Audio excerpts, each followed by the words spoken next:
ਵਾਹਿਗੁਰੂ ਸਾਹਿਬ JIO. ਤੂੰ ਸੁਲਤਾਨ ਕਹਾਂ ਹਉ ਮੀਆਂ, ਤੇਰੀ ਕਵਨੋ ਵਡਾਈ। ਜੋ ਤੂੰ ਦੇਹੀ ਸੋ ਕਹਾਂ ਸੁਆਮੀ, ਮੈਂ ਮੂਰਖ ਕਹਿਣ ਨਾ ਜਾਈ। ਜੋ ਤੂੰ ਦੇਹੀ ਸੋ ਕਹਾਂ ਸੁਆਮੀ, ਮੈਂ ਮੂਰਖ ਕਹਿਣ ਨਾ ਜਾਈ। ਧੰਨ ਵਾਹਿਗੁਰੂ ਸਾਹਿਬ ਜੀਓ। ਸ਼ਲੋਕ ਮਹਲਾ ਪਹਿਲਾ। ਦਇਆ ਕਪਾ ਸੰਤੋਖ ਸੂਤ, ਜਤ ਗੰਢੀ ਸਤ ਵਟ। ਇਹ ਜਨੇਊ ਜੀ ਕਾ ਹਾਈ ਤਾਂ ਭਾਂਡੇ ਘਤ। ਨਾ ਇਹ ਟੁੱਟੈ ਨਾ ਮਲ ਲੱਗੈ, ਨਾ ਇਹ ਜਲੈ ਨਾ ਜਾਈ। ਧਨ ਸੋ ਮਾਨਸ ਨਾਨਕਾ, ਜੋ ਗਲ ਚੱਲੈ ਪਾਈ। ਚੌਂਕੜ ਮੁੱਲ ਅਣਾਇਆ, ਬਹਿ ਚੌਂਕੈ ਪਾਇਆ। ਸਿੱਖਾ ਕੰਨ ਚੜਾਈਆ, ਗੁਰ ਬ੍ਰਹਮਣ ਥਿਆ। ਉਹ ਮੂਆ ਉਹ ਝੜ ਪਿਆ, ਵੇ ਤੱਗਾ ਗਿਆ। ਸਿੱਖਾ ਕੰਨ ਚੜਾਈਆ, ਗੁਰ ਬ੍ਰਹਮਣ ਥਿਆ। ਉਹ ਮੂਆ ਉਹ ਝੜ ਪਿਆ, ਵੇ ਤੱਗਾ ਗਿਆ। ਵਾਹਿਗੁਰੂ ਜੀ ਕਾ ਖਾਲਸਾ, ਵਾਹਿਗੁਰੂ ਜੀ ਕੀ ਫਤਿਹ। ਸੰਸਾਰ ਅੰਦਰ ਜਦੋਂ ਬੱਚੇ ਦਾ ਜਨਮ ਹੁੰਦਾ ਹੈ, ਉਹ ਪਹਿਲੀ ਭਾਸ਼ਾ ਇਸ਼ਾਰਿਆਂ ਦੀ ਬੋਲਦਾ ਹੈ। ਸ਼ਬਦਾਂ ਦੀ ਭਾਸ਼ਾ ਉਹਦੇ ਕੋਲ ਮਗਰੋਂ ਆਉਂਦੀ ਹੈ। ਪਹਿਲਾਂ ਉਹ ਇਸ਼ਾਰਿਆਂ ਰਾਹੀਂ ਆਪਣੀਆਂ ਭਾਵਨਾਵਾਂ ਦਾ ਪ੍ਰਗਟਾਵਾ ਕਰਦਾ ਹੈ। ਇਹੋ ਹੀ ਕਾਰਨ ਹੈ ਸਾਰੀ ਜ਼ਿੰਦਗੀ ਅਸੀਂ ਦੋ ਹੀ ਭਾਸ਼ਾਵਾਂ ਦਾ ਸਹਾਰਾ ਲੈਂਦੇ ਹਾਂ। ਇੱਕ ਭਾਸ਼ਾ ਇਸ਼ਾਰਿਆਂ ਦੀ ਹੈ, ਇੱਕ ਭਾਸ਼ਾ ਸ਼ਬਦਾਂ ਦੀ ਹੈ। ਧਰਮ ਦੀ ਦੁਨੀਆ ਵਿੱਚ ਵੀ ਇਹ ਆਮ ਜੀ ਗੱਲ ਹੈ। ਇੱਕ ਪਾਸੇ ਧਾਰਮਿਕ ਚਿੰਨ੍ਹ ਨੇ। ਮੈਂ ਇੱਕ ਵਾਰੀ ਫਿਰ ਤੁਹਾਡਾ ਧਿਆਨ ਦਿਵਾ ਦਿਆਂ। ਬਾਹਰਲੇ ਚਿੰਨ੍ਹਾਂ ਤੋਂ ਪਤਾ ਲੱਗ ਜਾਂਦਾ ਇਹ ਜੋਗੀ ਹੈ। ਬਾਹਰਲੇ ਚਿੰਨ੍ਹਾਂ ਤੋਂ ਪਤਾ ਲੱਗ ਜਾਂਦਾ ਇਹ ਕੋਈ ਪੁਲਿਸਮੈਨ ਹੈ। ਬਾਹਰਲੇ ਚਿੰਨ੍ਹਾਂ ਤੋਂ ਪਤਾ ਲੱਗ ਜਾਂਦਾ ਇਹ ਕੋਈ ਫੌਜੀ ਹੈ। ਬਾਹਰਲੇ ਚਿੰਨ੍ਹਾਂ ਤੋਂ ਪਤਾ ਲੱਗ ਜਾਂਦਾ ਇਹ ਕੋਈ ਸੁਹਾਗਣ ਹੈ, ਇਹ ਬੱਚੀ ਹੈ, ਇਹ ਵਿਦਿਆਰਥੀ ਹੈ। ਬਾਹਰਲੇ ਚਿੰਨ੍ਹ ਬਹੁਤ ਕੁਝ ਦੱਸਦੇ ਨੇ। ਧਰਮ ਦੀ ਦੁਨੀਆ ਵਿੱਚ ਵੀ ਕੁਝ ਚਿੰਨ੍ਹਾਂ ਦਾ ਸਹਾਰਾ ਲਿਆ ਜਾਂਦਾ ਹੈ। ਉਹ ਇਸ ਕਰਕੇ ਵੀ ਇਹ ਪਤਾ ਲੱਗ ਜਾਏ ਵੀ ਇਸ ਮਨੁੱਖ ਦੀ ਵਿਚਾਰਧਾਰਾ ਕਿਹੋ ਜਿਹੀ ਹੈ, ਇਸ ਮਨੁੱਖ ਦੇ ਜੀਵਨ ਦੇ ਅੰਦਰ ਕੀ ਹੈ। ਵਾਸਤਾ ਪਾਉਣ ਤੋਂ ਪਹਿਲਾਂ ਸਾਨੂੰ ਪਤਾ ਲੱਗ ਜਾਏ ਵੀ ਇਹਦੇ ਜੀਵਨ ਵਿੱਚ ਕੀ ਖੂਬੀ ਹੈ। ਸਾਰੇ ਧਰਮਾਂ ਦੇ ਆਪੋ ਆਪਣੇ ਚਿੰਨ੍ਹ ਨੇ, ਪਰ ਵੱਡੀ ਮੁਸ਼ਕਲ ਇਹ ਬਣ ਗਈ, ਮਨੁੱਖ ਕੇਵਲ ਚਿੰਨ੍ਹਾਂ ਤੱਕ ਰੁਕ ਗਿਆ। ਮੈਂ ਇੱਕ ਵਾਰੀ ਫਿਰ ਬੇਨਤੀ ਕਰਾਂ। ਮੰਨ ਲਓ ਆਪਾਂ ਕਿਸੇ ਸ਼ਹਿਰ ਜਾਣਾ ਹੈ, ਤਾਂ ਉੱਥੋਂ ਦਾ ਇੱਕ ਨਕਸ਼ਾ ਹੈ, ਉਹ ਇਸ਼ਾਰਾ ਹੈ, ਉਹ ਚਿੰਨ੍ਹ ਹੈ। ਉਹਦੇ ਨਾਲ ਤੁਸੀਂ ਸਮਝ ਕੇ ਉੱਥੇ ਤਾਂ ਪਹੁੰਚ ਸਕਦੇ ਹੋ। ਪਰ ਜੇ ਕੋਈ ਤੁਸੀਂ ਕਹੋ ਵੀ ਇਸੇ ਸ਼ਹਿਰ ਦੇ ਵਿੱਚੋਂ ਜਿਹੜਾ ਨਕਸ਼ੇ ਵਾਲਾ ਸ਼ਹਿਰ ਹੈ, ਮੈਂ ਇਹਦੇ 'ਚੋਂ ਕੋਈ ਆਪਣੀ ਲੋੜ ਪੂਰੀ ਕਰਨੀ ਚਾਹਾਂ ਤਾਂ ਲੋੜ ਨਹੀਂ ਪੂਰੀ ਹੋਣੀ। ਚਿੰਨ੍ਹ ਜਿਹੜੇ ਨੇ ਕੋਈ ਲੋੜ ਪੂਰੀ ਨਹੀਂ ਕਰਦੇ। ਲੋੜ ਪੂਰੀ ਉਦੋਂ ਹੀ ਹੋਣੀ ਹੈ ਜਦੋਂ ਉਹਨਾਂ ਚਿੰਨ੍ਹਾਂ ਦਾ ਮਹੱਤਵ ਸਮਝ ਕੇ ਮੈਂ ਉਸ ਨਤੀਜੇ ਤੱਕ ਪਹੁੰਚਿਆ। ਸ਼ਬਦ ਥੋੜ੍ਹਾ ਔਖਾ ਲੱਗੇਗਾ ਤੁਹਾਨੂੰ। ਜਦੋਂ ਉੱਥੋਂ ਤੱਕ ਪਹੁੰਚਿਆ, ਮੰਨ ਲਓ ਇੱਕ ਖਾਣੇ ਦੇ ਚਿੰਨ੍ਹ ਨੇ, ਉੱਥੇ ਪ੍ਰਸ਼ਾਦਾ ਪਾਣੀ ਬੜਾ ਵਧੀਆ ਥਾਲੀ 'ਚ ਬਣਾ ਕੇ ਉਹਨਾਂ ਨੇ ਇੱਕ ਫੋਟੋ ਬਣਾਈ ਹੋਈ ਹੈ। ਹੁਣ ਉਹ ਦੇਖ ਤਾਂ ਸਕਦੇ, ਉਹਦੇ ਤੋਂ ਇਸ਼ਾਰਾ ਲੈ ਸਕਦੇ, ਉਹ ਚਿੰਨ੍ਹ ਹੈ ਵੀ ਐਸੇ ਇਮਾਰਤ ਵਿੱਚ ਖਾਣਾ ਵੀ ਮਿਲਦਾ ਹੈ। ਪਰ ਜਿਹੜੀ ਫੋਟੋ ਵਾਲੀ ਥਾਲੀ ਹੈ ਉਹ ਸਾਡੀ ਭੁੱਖ ਨਹੀਂ ਮਿਟਾ ਸਕਦੀ। ਉਸ ਇਸ਼ਾਰੇ ਨੂੰ ਲੈ ਕੇ ਮੈਨੂੰ ਉਸ ਇਮਾਰਤ ਵਿੱਚ ਜਾਣਾ ਪਵੇਗਾ, ਉਸ ਵਿੱਚ ਜਾ ਕੇ ਉੱਥੋਂ ਪ੍ਰਸ਼ਾਦਾ ਲੈਣਾ ਪਏਗਾ। ਉਹ ਤਾਂ ਹੋ ਸਕਦਾ ਹੈ, ਪਰ ਪਤਾ ਲੱਗ ਜੇ ਵੀ ਇੱਥੇ ਆ ਕੁਛ ਮਿਲਦਾ। ਇਸੇ ਤਰ੍ਹਾਂ ਧਰਮ ਦੀ ਦੁਨੀਆ ਦੇ ਕੁਝ ਚਿੰਨ੍ਹ ਨੇ। ਜੋਗੀ ਹੈ, ਉਹ ਕੰਨਾਂ 'ਚ ਮੁੰਦਰਾ ਪਾਉਂਦਾ ਹੈ। ਇਹਦਾ ਮਤਲਬ ਅੱਜ ਤੋਂ ਬਾਅਦ ਮੈਂ ਲੋਕਾਂ ਦੀ ਉਸਤਤ ਤੇ ਨਿੰਦਾ ਸੁਣਨੀ ਛੱਡ ਦਿੱਤੀ। ਕੰਨਾਂ 'ਚ ਮੁੰਦਰਾ ਪਾਉਣ ਦਾ ਅਰਥ ਸੀ ਮੈਂ ਲੋਕਾਂ ਦੀਆਂ ਗੱਲਾਂ 'ਚ ਨਹੀਂ ਜੀਵਾਂਗਾ। ਸਰੀਰ ਤੇ ਮਿੱਟੀ ਮਲਣ ਦਾ, ਸੁਆਹ ਮਲਣ ਦਾ ਅਰਥ ਸੀ ਵੀ ਮੈਂ ਮਰ ਗਿਆ ਅੰਦਰੋਂ। ਕੋਈ ਭਲਾ ਕਹੇ ਭਾਵੇਂ ਬੁਰਾ, ਤੇ ਮੈਨੂੰ ਕੋਈ ਪਰਵਾਹ ਨਹੀਂ ਹੋਣਾ। ਮੈਂ ਸੰਸਾਰ ਦੀਆਂ ਨਜ਼ਰਾਂ 'ਚ ਨਹੀਂ ਜਿਉਂਦਾ, ਮੈਂ ਆਪਣੀਆਂ ਨਜ਼ਰਾਂ 'ਚ ਜਿਉਣ ਲੱਗ ਪਿਆ। ਇੱਕ ਚਿੰਨ੍ਹ ਸਨ। ਇਸੇ ਤਰ੍ਹਾਂ ਖਿਆਲ ਕਰਿਓ, ਸਾਡੇ ਕੋਲ ਵੀ 5 ਕਕਾਰ ਨੇ। ਇਹ ਵੀ ਇੱਕ ਚਿੰਨ੍ਹ ਹੈ, ਇਹ ਵੀ ਇੱਕ ਚਿੰਨ੍ਹ ਹੈ। ਕੇਸ ਰੱਖਣ ਦਾ ਅਰਥ ਹੈ ਮੈਂ ਰੱਬੀ ਰਜ਼ਾ ਵਿੱਚ ਤੁਰਦਾ, ਮੈਂ ਰੱਬੀ ਰਜ਼ਾ ਦਾ ਪਾਂਧੀ ਹਾਂ। ਸਵਾਰ ਕੇ ਰੱਖਣ ਦਾ ਅਰਥ ਹੈ ਸਿੱਖ ਉਲਝਿਆ ਨਹੀਂ ਹੁੰਦਾ। ਇਹ ਮੁਰਦੇ ਕੇਸਾਂ ਨੂੰ ਕੱਢ ਦਿੰਦਾ, ਮੁਰਦੇ ਵਿਚਾਰਾਂ ਨੂੰ ਕੱਢ ਦਿੰਦਾ। ਕਿਰਪਾਨ ਪਾਉਣ ਦਾ ਅਰਥ ਸੀ ਜ਼ਰੂਰੀ ਨਹੀਂ ਜੰਗ ਦੇ ਮੈਦਾਨ ਵਿੱਚ ਹੀ ਸਾਰੇ ਲੜਦੇ ਨੇ, ਪਰ ਜੀਵਨ ਖੇਤਰ ਵਿੱਚ ਵੀ ਇੱਕ ਲੜਾਈ ਹੈ। ਮੈਂ ਕਾਮ ਤੋਂ ਜਿੱਤਣਾ, ਮੈਂ ਕ੍ਰੋਧ ਤੋਂ ਜਿੱਤਣਾ, ਮੈਂ ਲੋਭ ਮੋਹ ਹੰਕਾਰ ਤੋਂ ਜਿੱਤਣਾ, ਮੈਂ ਉਹਦੇ 'ਚ ਵੀ 1.25 ਲੱਖ ਵਾਂਗੂ ਹੀ ਲੜਨਾ ਹੈ। ਮੇਰੇ ਹੱਥ ਦਾ ਕੜਾ ਮੈਨੂੰ ਦੱਸਦਾ ਵੀ ਇਹਦੀ ਕਿਰਤ ਕਿਹੋ ਜਿਹੀ ਹੋਣੀ ਚਾਹੀਦੀ ਹੈ। ਮੇਰਾ ਕਸ਼ਹਿਰਾ ਮੈਨੂੰ ਦੱਸਦਾ ਹੈ ਮੇਰਾ ਆਚਰਣ ਕਿਹੋ ਜਿਹਾ ਹੋਣਾ ਚਾਹੀਦਾ ਹੈ। ਇੱਕ ਕਾਰ ਸਾਨੂੰ ਕੁਝ ਸੁਨੇਹਾ ਦਿੰਦੇ ਨੇ। ਇਸੇ ਤਰ੍ਹਾਂ ਹਿੰਦੂ ਧਰਮ ਦੇ ਅੰਦਰ ਜਨੇਊ ਪਾਇਆ ਜਾਂਦਾ ਹੈ। ਔਰ ਮੈਂ ਬੇਨਤੀ ਕਰਾਂਗਾ, ਇਹ ਹਰ ਵਾਰੀ ਜਦੋਂ ਵੀ ਵਿਚਾਰ ਕਰਨਾ ਉਦੋਂ ਮੈਂ ਤੁਹਾਡੇ ਨਾਲ ਬਕਾਇਦਾ ਗੱਲ ਕਰਨਾ, ਅੱਜ ਵੀ ਕਰਨੀ ਚਾਹੁੰਦਾ। ਇਹ 15ਵੀਂ ਪੌੜੀ ਦੇ ਨਾਲ ਲੱਗਦੇ ਸ਼ਲੋਕ ਨੇ। ਸਾਨੂੰ ਨੇੜਤਾ ਬਣ ਜਾਏ ਅੱਜ ਤੋਂ ਬਾਅਦ, ਕਿਉਂਕਿ ਗੁਰੂ ਨਾਨਕ ਸਾਹਿਬ ਦੇ ਪ੍ਰਕਾਸ਼ ਦਿਵਸ 'ਤੇ ਇਹ ਸ਼ਬਦ ਬਹੁਤ ਜ਼ਿਆਦਾ ਇਹਦੀ ਵਿਆਖਿਆ ਕੀਤੀ ਜਾਂਦੀ ਹੈ। ਇਹ 15ਵੀਂ ਪੌੜੀ ਦੇ ਨਾਲ ਲੱਗਦਾ ਸ਼ਲੋਕ ਹੈ। ਹਜ਼ੂਰ ਨੇ ਕਿਰਪਾ ਕੀਤੀ, ਕਹਿਣ ਲੱਗੇ ਭਲਿਆ ਤੇਰੇ ਗਲ 'ਚ ਪਾਇਆ ਜਨੇਊ। ਉਹ ਇੱਕ ਚਿੰਨ੍ਹ ਹੈ। ਚਿੰਨ੍ਹ ਸੀ ਵੀ ਇਹ ਬੰਦਾ ਬ੍ਰਹਮ ਦਾ ਗਿਆਤਾ ਹੈ। ਚਿੰਨ੍ਹ ਸੀ ਵੀ ਇਹ ਬੰਦਾ ਰੱਬ ਦਾ ਪੁਜਾਰੀ ਹੈ। ਚਿੰਨ੍ਹ ਸੀ ਵੀ ਇਸ ਬੰਦੇ ਦੇ ਅੰਦਰ ਇਨਸਾਨੀਅਤ ਹੈ। ਚਿੰਨ੍ਹ ਸੀ ਵੀ ਇਹ ਰੱਬ ਦੇ ਘਰ ਦਾ ਪਰਵਾਨਿਆ ਹੋਇਆ ਕੋਈ ਰੱਬ ਦਾ ਪਿਆਰਾ ਹੈ। ਇਹ ਰੱਬੀ ਗੁਣਾਂ ਨਾਲ ਸ਼ਿੰਗਾਰਿਆ ਹੋਇਆ। ਹੋਇਆ ਕਿ ਬਾਹਰਲੇ ਚਿੰਨ੍ਹ ਤਾਂ ਪਾਲੇ, ਪਰ ਅੰਦਰ ਉਹ ਜੀਵਨ ਨਾ ਬਣਾ ਸਕਿਆ ਜਿਹੋ ਜਿਹਾ ਬਣਾਉਣਾ ਚਾਹੀਦਾ ਸੀ। ਹਜ਼ੂਰ ਸੱਚੇ ਪਾਤਸ਼ਾਹ ਦਾ, ਧੰਨ ਗੁਰੂ ਨਾਨਕ ਸਾਹਿਬ ਜੀ ਦਾ ਪ੍ਰਕਾਸ਼ ਜਿਸ ਪਰਿਵਾਰ 'ਚ ਹੋਇਆ ਸੀ, ਉਹ ਪਰਿਵਾਰ ਹਿੰਦੂ ਧਰਮ ਨਾਲ ਸੰਬੰਧਿਤ ਸੀ। ਹਿੰਦੂ ਧਰਮ ਨਾਲ ਸੰਬੰਧਿਤ ਸੀ ਤੇ ਉਸ ਪਰਿਵਾਰ ਦੀਆਂ ਰੀਤੀ ਰਸਮਾਂ ਰਿਵਾਜਾਂ ਉਹ ਸਾਰੀਆਂ ਉਸ ਢੰਗ ਦੀਆਂ ਸੀ। ਇੱਕ ਵਾਰੀ ਮੈਂ ਤੁਹਾਡਾ ਧਿਆਨ ਫਿਰ ਦਿਵਾਉਣਾ ਚਾਹੁੰਦਾ। ਇਹ ਗੱਲ ਚੇਤਾ ਰੱਖਿਓ, ਬਹੁਤ ਵਾਰੀ ਇਹ ਸਭ ਭਰਮ ਪੈ ਜਾਂਦਾ ਹੈ। ਜਿਹੜੀ ਚੀਜ਼ ਵਿੱਚੋਂ ਨਿਕਲ ਆਵੇ ਉਹ ਆਪਣਾ ਇੱਕ ਨਾਂ ਰੱਖਦੀ ਹੈ।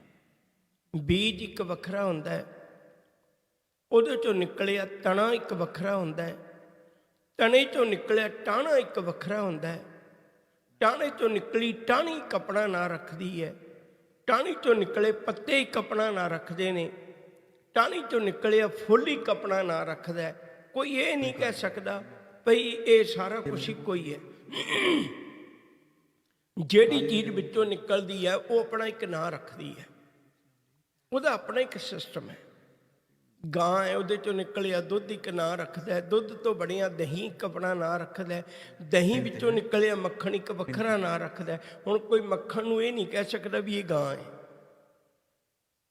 ਇਹ ਗੱਲ ਚੇਤਾ ਰੱਖਿਓ। ਮੱਖਣ ਚੋਂ ਨਿਕਲਿਆ ਘਿਓ, ਕੋਈ ਘਿਓ ਨਹੀਂ ਕਹਿ ਨਹੀਂ ਸਕਦਾ ਵੀ ਇਹ ਗਾਂ ਹੈ, ਹਾਲਾਂਕਿ ਆਇਆ ਉਹ ਗਾਂ ਕੋਲੋਂ ਹੀ ਹੈ। ਹਰ ਇੱਕ ਦਾ ਆਪਣਾ ਨਾਂ ਹੈ। ਤੋ ਆਪਾਂ ਆਪਣੀ ਗੱਲ ਵੱਲ ਚੱਲੀਏ। ਹੁਣ ਹਜ਼ੂਰ ਨੇ ਕਿਰਪਾ ਕੀਤੀ, ਜਦੋਂ ਪੰਡਿਤ ਹਰਦਿਆਲ ਜੀ ਗੁਰੂ ਨਾਨਕ ਸਾਹਿਬ ਸੱਚੇ ਪਾਤਸ਼ਾਹ ਨੂੰ 9 ਸਾਲ ਦੀ ਉਮਰ ਵਿੱਚ ਜਨੇਊ ਪਾਉਣ ਵਾਸਤੇ ਆਇਆ, ਤੇ ਸੱਚੇ ਪਾਤਸ਼ਾਹ ਦਾ ਜਿਗਰਾ ਦੇਖੋ, ਉਹਨਾਂ ਬਿਲਕੁਲ ਵੀ ਇਤਰਾਜ਼ ਨਾ ਕੀਤਾ। ਕਈ ਦਿਨ ਲੱਗ ਜਾਂਦੇ ਸਨ ਤਿਆਰੀ ਕਰਦਿਆਂ, ਬੜੇ ਵੱਡੇ ਸਮਾਗਮ ਹੁੰਦੇ ਸਨ ਜਨੇਊ ਪਾਉਣ ਦੇ ਉੱਤੇ।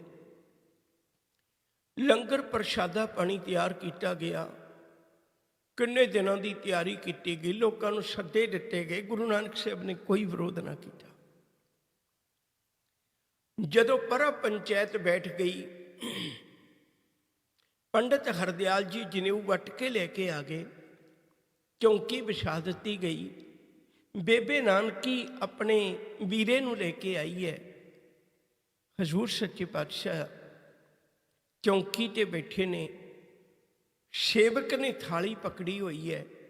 ਪੰਡਿਤ ਹਰਦਿਆਲ ਜੀ ਨੇ ਵਿੱਚੋਂ ਜਨੇਊ ਚੁੱਕਿਆ, ਗੁਰੂ ਨਾਨਕ ਸਾਹਿਬ ਦੇ ਗਲ ਪਾਉਣ ਲੱਗੇ ਨੇ। ਹਜ਼ੂਰ ਕਹਿਣ ਲੱਗੇ, ਪੰਡਿਤ ਜੀ ਜਨੇਊ ਕਿਉਂ ਪਾਉਣਾ ਹੈ? ਇਹਦਾ ਜੀਵਨ ਵਿੱਚ ਕੀ ਮਹੱਤਵ ਹੈ? ਉਹ ਕਹਿਣ ਲੱਗੇ ਵੀ ਇਹ ਪਾ ਕੇ ਬੰਦਾ ਧਰਮੀ ਬਣ ਜਾਂਦਾ ਹੈ। ਹਜ਼ੂਰ ਕਹਿੰਦੇ ਫਿਰ ਤਾਂ ਜ਼ਰੂਰ ਪਾਉਣਾ ਚਾਹੀਦਾ, ਪਰ ਮੇਰੀ ਬੇਨਤੀ ਹੈ ਵੀ ਇਹ ਜਨੇਊ ਨਾ ਮੈਂ ਆਪਣੀ ਮਾਂ ਦੇ ਗਲ ਵੇਖਿਆ ਹੈ, ਨਾ ਮੈਂ ਆਪਣੀ ਭੈਣ ਦੇ ਗਲ ਵੇਖਿਆ।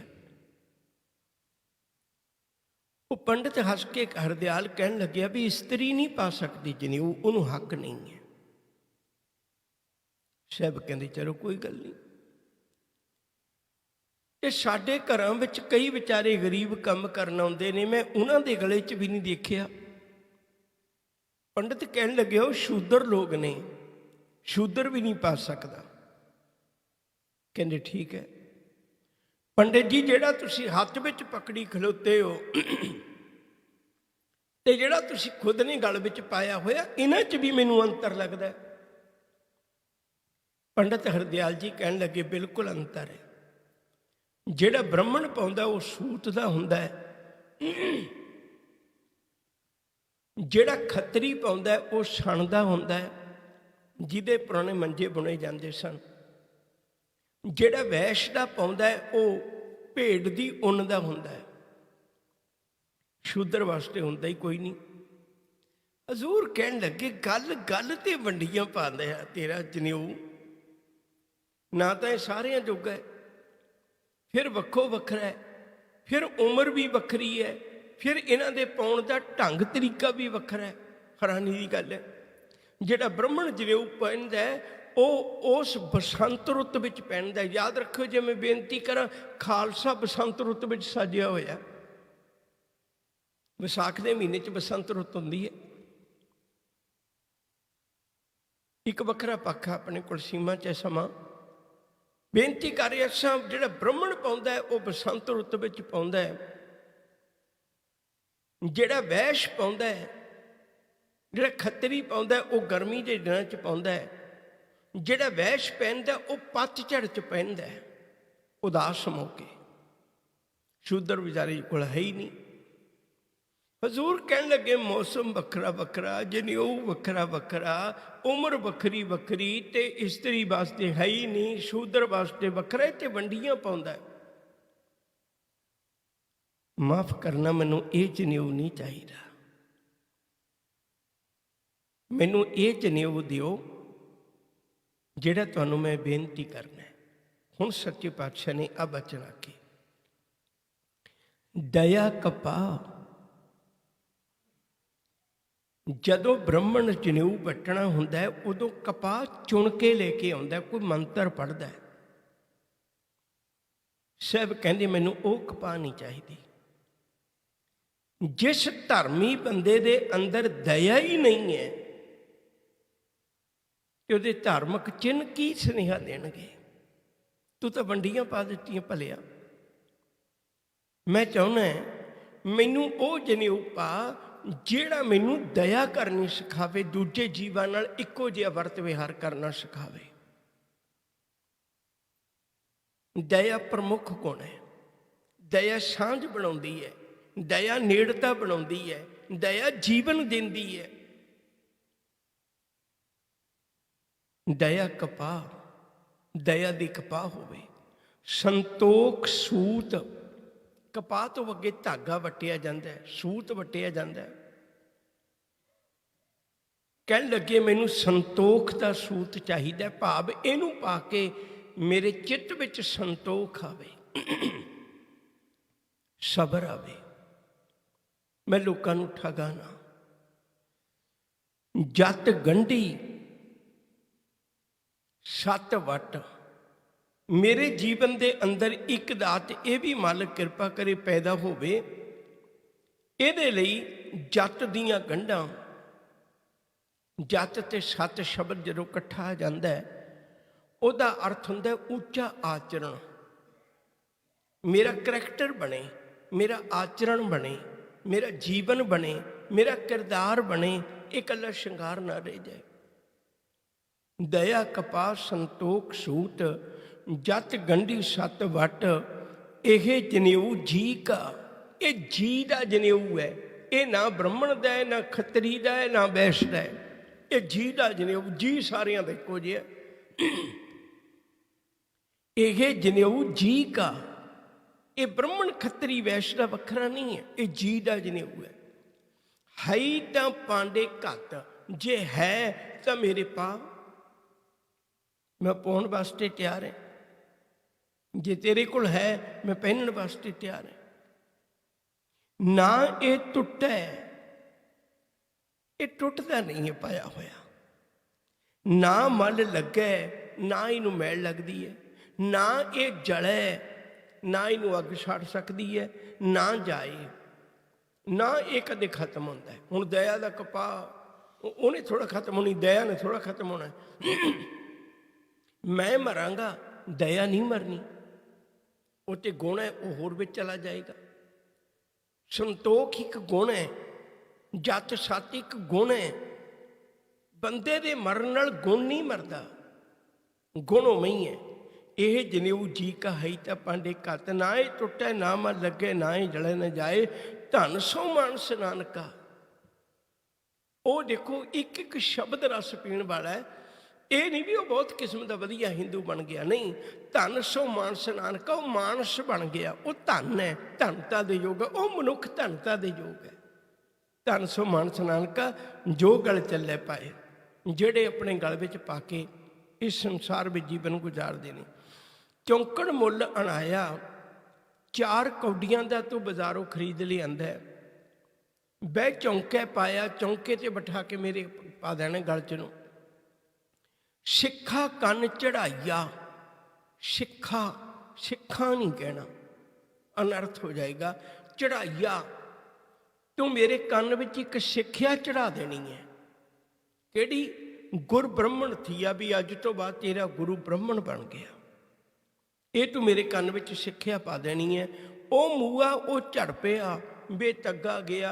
जिथे इस जनेऊ ने मेरे रब दे विछोड़े नूं मलाप विच बदलना सी, उत्थे तक तो जांदा ही नहीं। वो मूआ वो जीव मर गया, वो झड़ पिया, वो तो इत्थे खत्म हो गया, शरीर नाल ही खत्म हो गया। ये मेरी आत्मा नाल तो संबंध कोई जुड़िया ही नहीं। आत्मा नाल संबंध जुड़ना सी दया दा, संतोख दा, किरदार दा। वो मूआ वो झड़ पिया, बेतगा गया, रब दे घर तो बेतगा ही चला गया। ये श्लोक के नाल लगते श्लोक ने जिहड़े आने वाले समय च विचारांगे। फिर सतगुरु ने किड्डी वड्डी दलेरी की। 9 साल की उम्र च सब का मूँह चुप करवा दिता। एक भी अजिहा नहीं सी जिहड़ा गुरु नूं मना सकदा भी तैनूं पाउणा ही पेगा। समाज का, माँ बापां का, पंडित का, सब का मूँह बंद हो गया। गुरु नानक साहब के जनेऊ नहीं पवा सके। भुल्ला चुकां दी खिमा ਪਿਆਰ ਨਾਲ ਆਖੋ ਜੀ, ਵਾਹਿਗੁਰੂ ਜੀ ਕਾ ਖਾਲਸਾ, ਵਾਹਿਗੁਰੂ ਜੀ ਕੀ ਫਤਿਹ।